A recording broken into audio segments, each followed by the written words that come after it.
Today's topic is quite controversial, and it's about Tesla.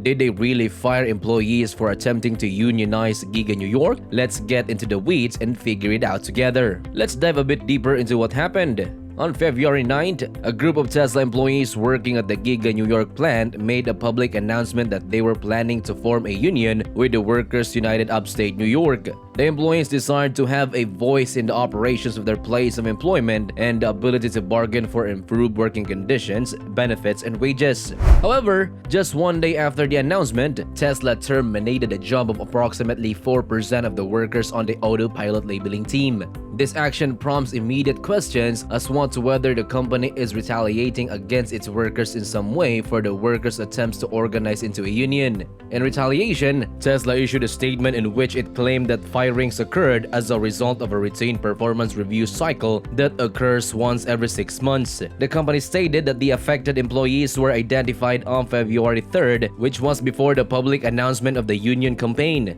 In addition, Tesla stated that it became aware of the unionizing activities approximately 10 days after the layoff had already been carried out, and that this information was provided in a statement. Despite Tesla's explanation, the union that represents the workers at Tesla's Giga New York plant has claimed that the company retaliated against employees who were attempting to form a union and has accused the company of engaging in unfair labor practices. The union claims that Tesla fired more than 30 employees after workers announced that their intention to unionize. The workers were informed via email by the company of an updated policy that prohibits recording workplace meetings without the permission of all participants, according to the union, which also stated that the employees received this information. According to the union, this policy is illegal not only under federal labor law but also under New York's one-party consent law. This law states that individuals are permitted to record conversations so long as they are participant in the conversation in question. This policy change has been seen as an attempt by the company to limit the workers' ability to gather evidence of labor law violations, as workplace meetings are frequently used as evidence in labor disputes. The assertion that the union was subjected to retaliation has also been interpreted as a proof that Tesla is hostile toward labor unions. The employees who's in charge of labeling data for Tesla Autopilot technology claim that they have been subjected to harsh working conditions, including being denied adequate restrooms break and being under constant pressure. Some of the workers have even gone so far as to compare their working conditions to conditions of slave labor. The workers' goal was to address certain issues that they felt were negatively impacting their health, such as being closely monitored and feeling pressure to meet production quotas. In particular, the workers felt that being closely monitored negatively impacted their mental health. The Workers United Union has also stated that the pressure was particularly intense for employees who were working on the Autopilot labeling team, and some employees have reported that they were unable to take bathroom breaks due to the intense nature of the work environment. However, it is unclear how widespread the issue is because, out of the 650 workers at Autopilot, only a small number of individuals have matched such claims. It is essential to keep in mind that even though some employees in China tried to discourage their staff members from taking bathroom breaks, the law still permits them to do so in most cases. Therefore, despite the fact that the circumstance might be difficult for some workers, it is highly unlikely that it is as severe as some people have described it.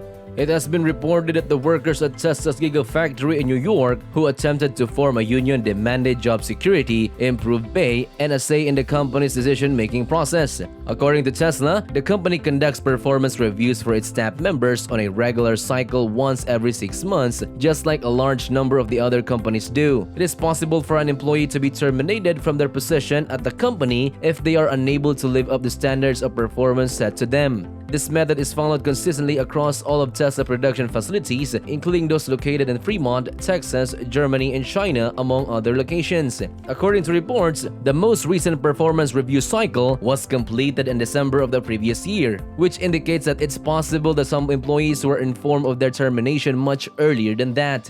The communication regarding the review schedule was delivered to Tesla managers on the 13th of December 2022. According to the message, the process of terminating the employment of employees with poor performance would begin the week of February 12, 2023. As a direct consequence of the evaluation cycle that took place between July 2022 and December 2022, approximately 4% of the Autopilot labeling team in Giga New York was let go from the company.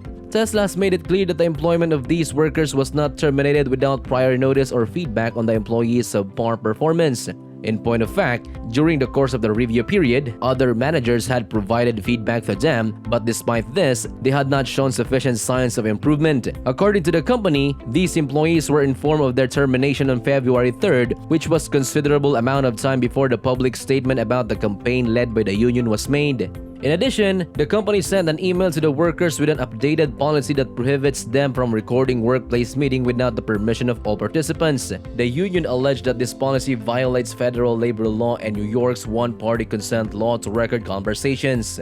The updated policy raised questions about whether Tesla was retaliating against employees for attempting to unionize. However, the company stated that the policy was not related to the union campaign and was intended to protect the privacy of all employees in the workplace. Now, before we continue, please like this video if you are enjoying it so far. Stick around until the end of the video to find out more about Tesla firing employees. Don't miss out on this valuable information if you are planning to invest in it. Make sure to watch until the end. It's important to note that while some may see the timing of the layoffs as suspicious, Tesla maintains that these layoffs were simply part of the regular performance review process. The company also claims that it does not discriminate against employees for attempting to unionize, although CEO Elon Musk has been vocal about his opposition to unions in the past. Ultimately, the true motivation behind the layoffs may be difficult to discern, but it's clear that this situation has raised concerns among Tesla workers and labor advocates. It is essential to note that this is not the first time Tesla has been accused of anti-union behavior. This is just the most recent instance. Elon Musk, CEO of Tesla, has been outspoken in his opposition to labor unions. In 2018, he tweeted that employees would lose their stock option if they form a union, which resulted in a request from the National Labor Relations Board for him to delete the tweet. It is currently unknown whether Tesla's layoff were a genuine component of a routine performance review cycle or a form of retaliation for union activity. It is possible that the timing of the layoffs was simply a coincidence. However, given the company's history of anti-union behavior and the speed with which the layoffs occurred after the union announcement, it is understandable why some workers and union representatives are skeptical. This circumstance sheds light on the ongoing discussion regarding workers' rights and the role of unions in the workplace, particularly in sectors that have a tradition of a union behavior. As this story develops, it will be interesting to observe how Tesla responds to the allegations and whether or not the efforts of the workers to unionize are successful. That's it for today's video on the controversy surrounding Tesla's alleged firing of employees for attempting to unionize in Giga New York. We hope this discussion has given you a better understanding of the situation. Now we'd like to hear from you. Do you think Tesla fired employees in retaliation for attempting to form union, or it was just a routine performance review cycle? Let us know in the comment section below. That's it for today. Thanks for watching. I am Jules. Please subscribe, like, and share this video. And if you're interested in learning more about Tesla, be sure to check out this video where we discuss why Tesla becoming a favorite among investors and what sets it apart from traditional automakers. So click and watch the next video here to know more.